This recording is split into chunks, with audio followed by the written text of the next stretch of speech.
Welcome to Authors Alcove for Fantasy Writers. This is episode 45 of the Story Savvy series, where Rebecca, a developmental editor with Heartbound Editing, is helping me self-edit my good story into a great one. If you haven't already, I encourage you to like and subscribe to the podcast. You can also join the Authors Alcove community on Patreon or check out the membership site at authorsalcove.com. And I have already started, but it's going to be a full launch 2026 on Dragon Heart Academy, where I will be doing a lot of teaching towards preteens and teens on the art of writing. So last week we went over name consistency. It was a two-part series. Today we're going to talk about nonverbal communication in written fiction. Welcome, Rebecca. Hello, hello. Today we're going to tackle how to check and improve descriptions of things like gestures and posture and expressions and everything like that as writers.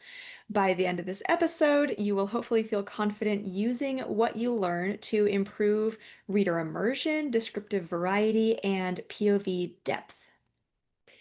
So I think this is such a huge topic, and I'm so glad that we are covering this. Before I get to that particular question, I think it's important just to talk about why it's important and what's the goal we should have around this topic in our self-editing specifically. Nonverbal communication descriptions is a niche subset of showing over telling, which I think is the most often neglected.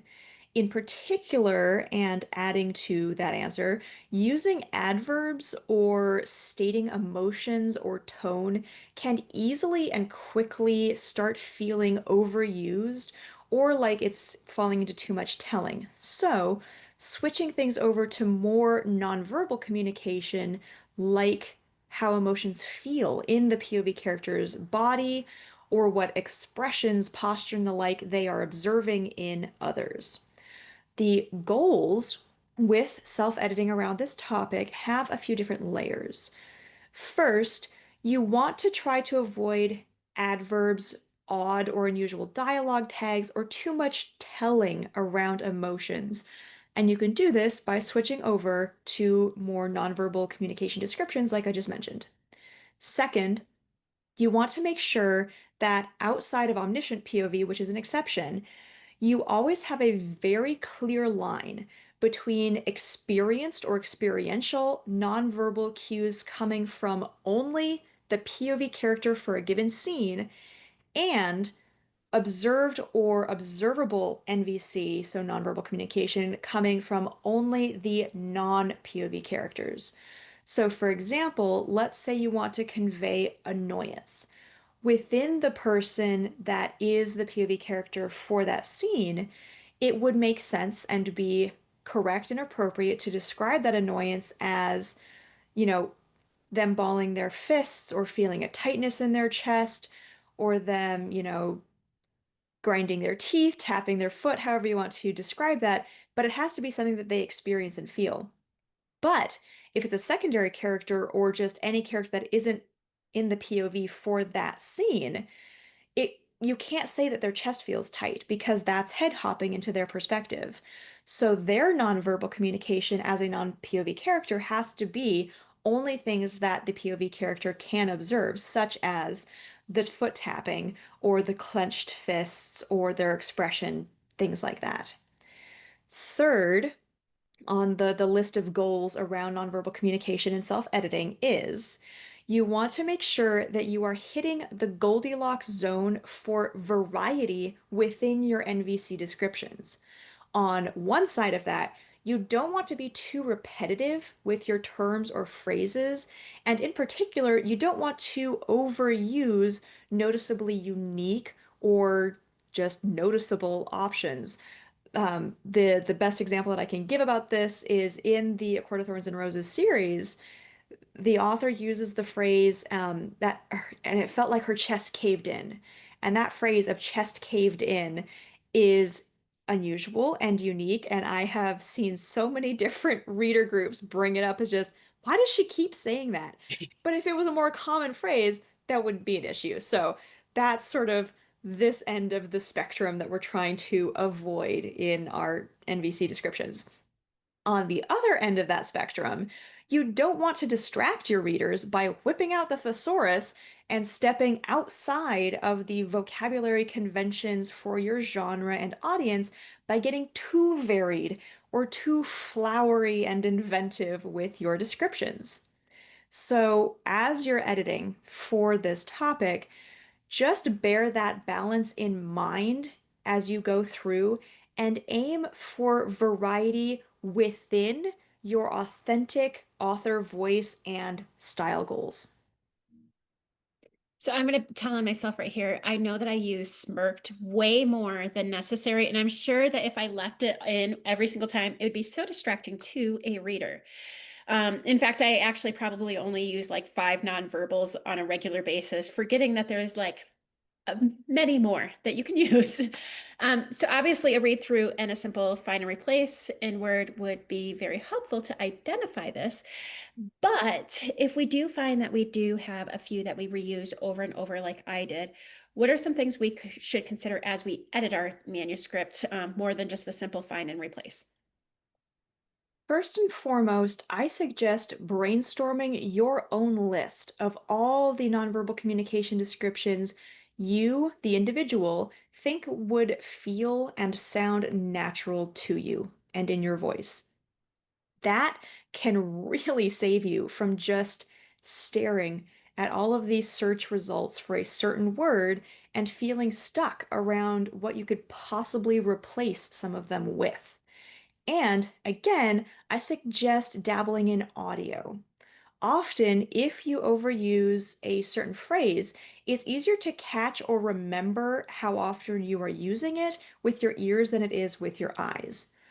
You can also use that brainstormed list that you made to give yourself a list of the terms to search for in the first place to see how often you're using them.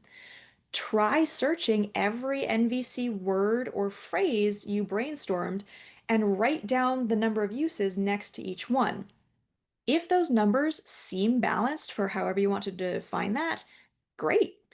If not, that gives you a solid starting point for diving in with all of these edits. Okay, so again, I'm going to totally tell on myself, but so I literally went as I was editing, I ended up finding that I would go from one overused nonverbal to another when I was trying to diversify my language, because apparently I'm not very good at like just like changing very much. So what would be some ways to help broaden our non-vocabulary, or excuse me, our nonverbal vocabulary so we aren't going from too many's like she smirked to she smiled or something like that? Great question, and I've definitely been guilty of that myself. I think that this also goes back to that brainstormed list for your own personal NVC terms.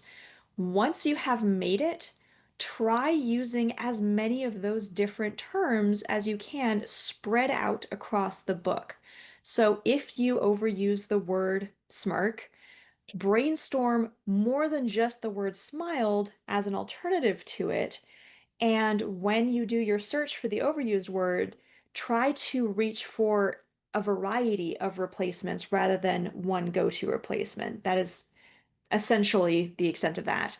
But you can also try assigning each character their own distinct nonverbal cues. So maybe one character, when they do this, you call it a smile. When this other character does it, you call it a smirk. And when that one does it, you call it a grin, that sort of thing. So that will have two benefits essentially. It will save you from some of that repetition and always using the same term, but it can also help build up individuality for each of those characters. So I know that we all have our own that we tend to lean to, but are there some that over the broad spectrum of authors that we tend to have, like, I guess, a list of most common overused nonverbals that people tend to use? Yeah, I pulled up my own list that I check my books past, and the ones that I think I see the most from everything that I read and edit are frowning, smiling, glancing, and gazing. I guess I'll count those as two. A lot of it just tends to be naming specific body parts. So eyes, which I've mentioned in the past, I am very much guilty of. That's my worst one. I'm constantly talking about where people are looking and their eyes, rake down his body, whatever. Heads, shoulders, stomach, and then some really common gestural nonverbal communications like nodding and shaking their head or things like that. Well, I'm glad to know that I'm in good company because I think I use all of those too much. So when communicating nonverbals, what are some things we should consider to make sure that the descriptions we are using feel organic to the individual character? Yeah. Like I mentioned earlier, compartmentalizing those descriptions can be really helpful. So, if you want to have a character who, let's say, has a nervous tick of always like chewing their fingernails, that's great, but have it only be that one character.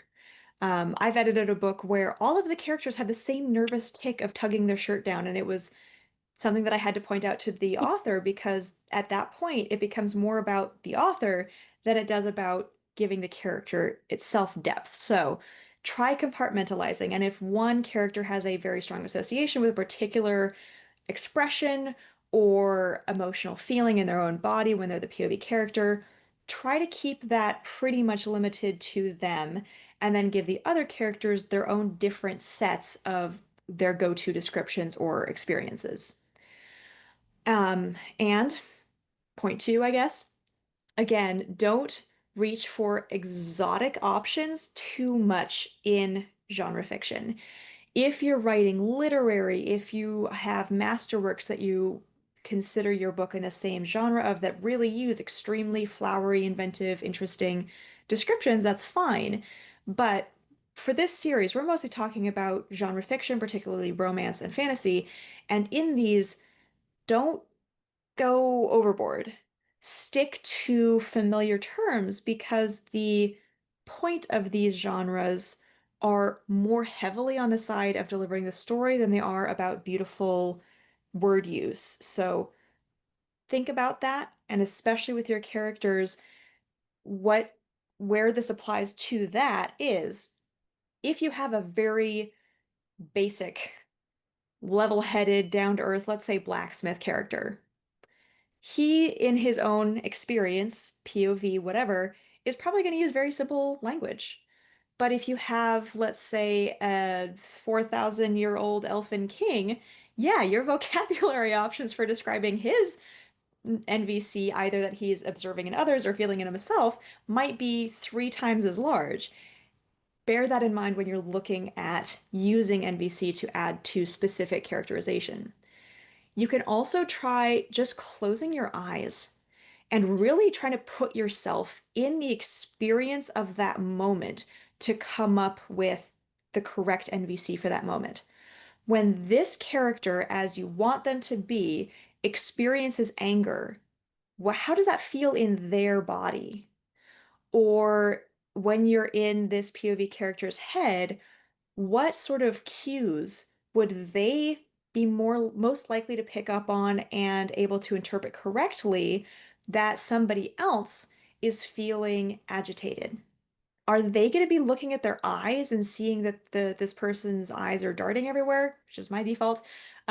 Or are they more likely to notice that this person is standing off to the side from the crowd, or that their fingers are tapping, something like that? What is that character going to notice? And if you close your eyes and try to put yourself in their shoes, that can really help with grounding that NVC experience, like you'd mentioned in your question. And then lastly, on this topic right here, let dialogue, actions that the protagonist takes, so just choices that they make and then enact, and context for a scene take on some of this weight of showing emotion or thought, things like that, so that you aren't overusing NVC in general.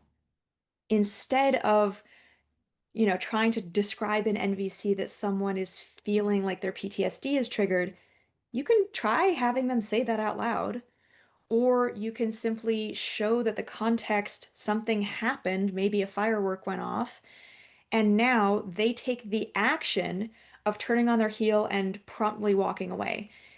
You don't have to use NVC to describe emotion, is what I'm saying. So when you feel like you're overusing it, try looking at dialogue, actions that they take in context to do that instead. I feel like nonverbal communication can do a lot as far as like character building. So I feel like going along like, accents or a common phrase a character might use, that you could really build a character through maybe purposefully overusing a type of nonverbal. Um, are there rules we should keep in mind if we do want a character who has a repetitive nonverbal without overusing it? Yeah.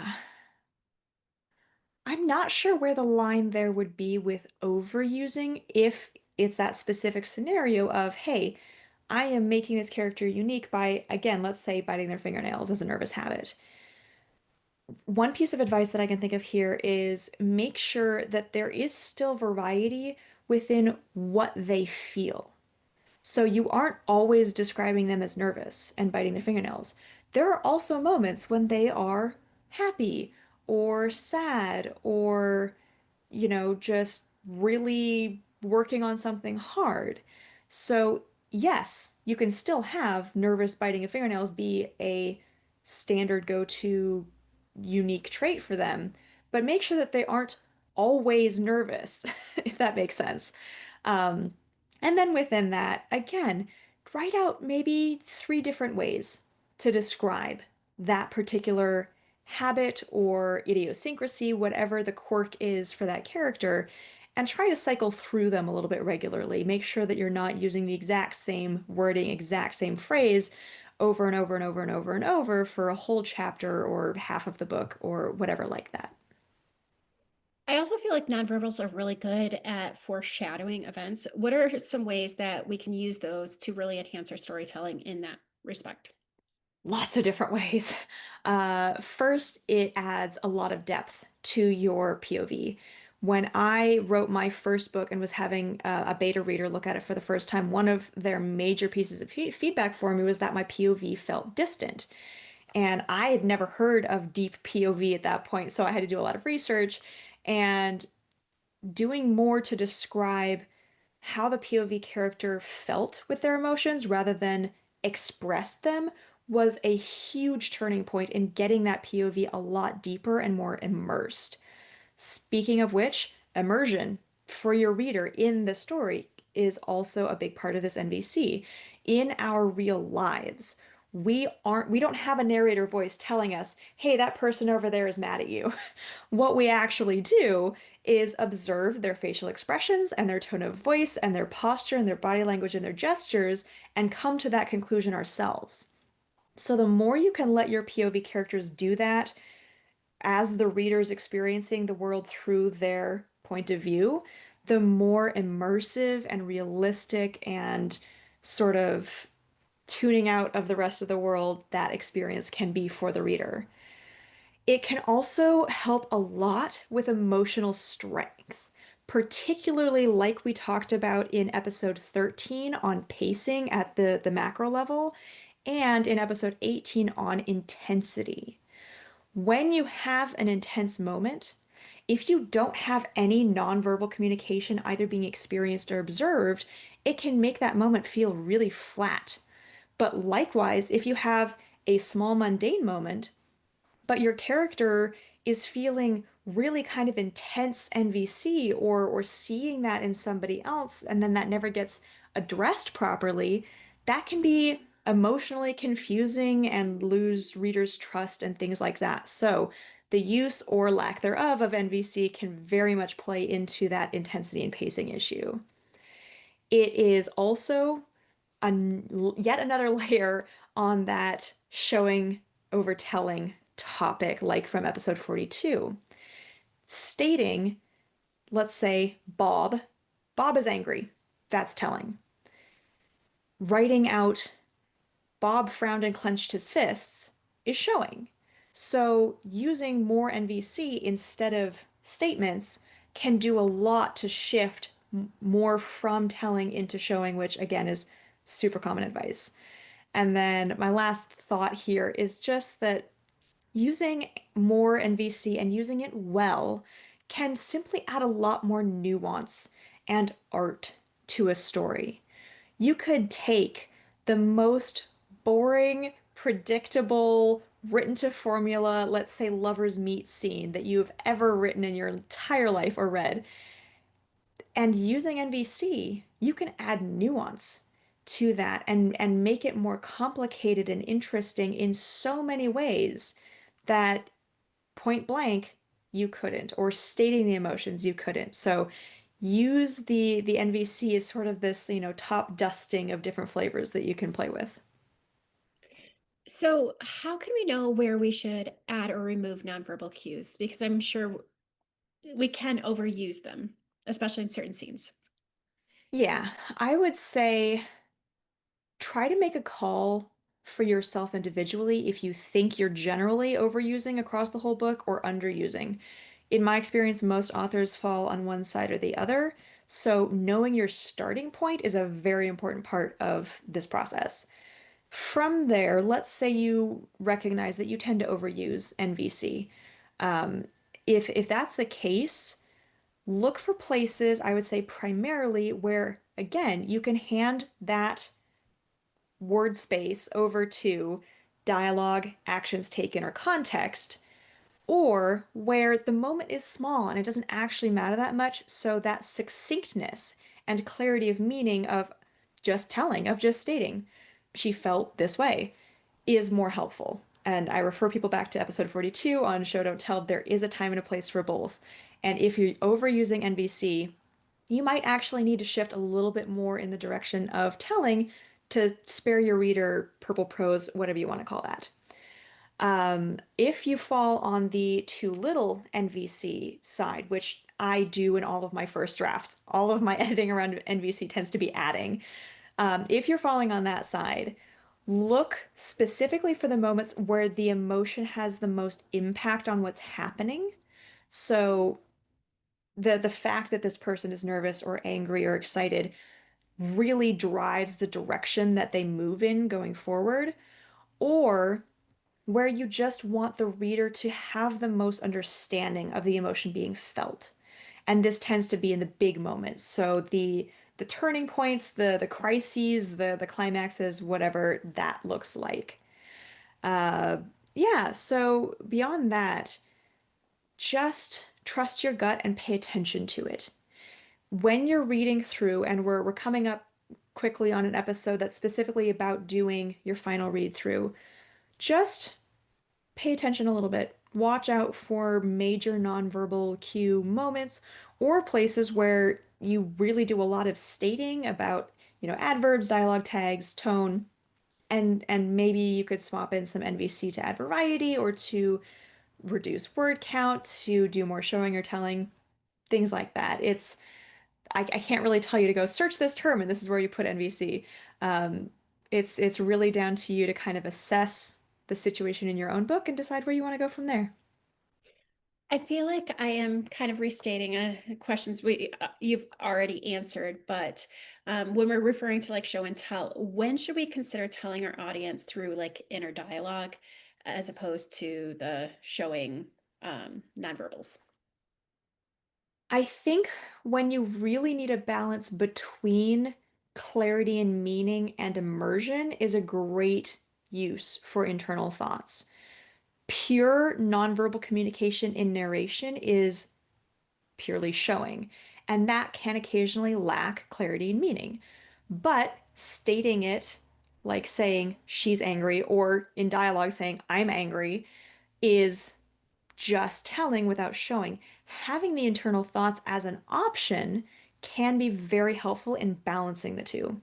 I will say that even then, you need to make sure that you're in a Goldilocks zone. You don't want to overuse internal thoughts, but you also don't want to avoid them so regularly that it's kind of jarring when one does come up. So that might be enough of a reason. If you're going through and you're like, okay, my protagonist has an internal italicized thought in chapter one, and then he doesn't have another italicized internal thought until the climax, that's a great excuse to go through and every other chapter, every 3 to 4 chapters, whatever, pick a moment of either telling emotion or nonverbal showing an emotion and turn it into an internal thought just to maintain that stylistic pattern throughout.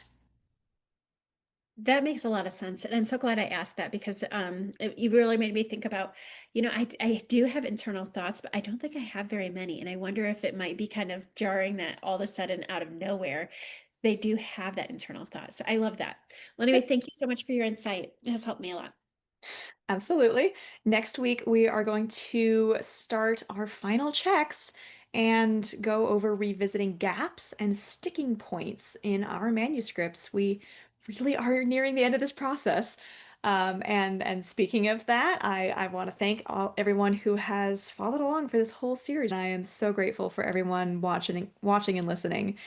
If you know anybody, any other authors, writers, creatives who are struggling with the self-revision process with their novels, please send them this podcast. We want to help them. And yeah, I'll see you guys next week. And thank you, Agnes, for joining me as always. Thank you.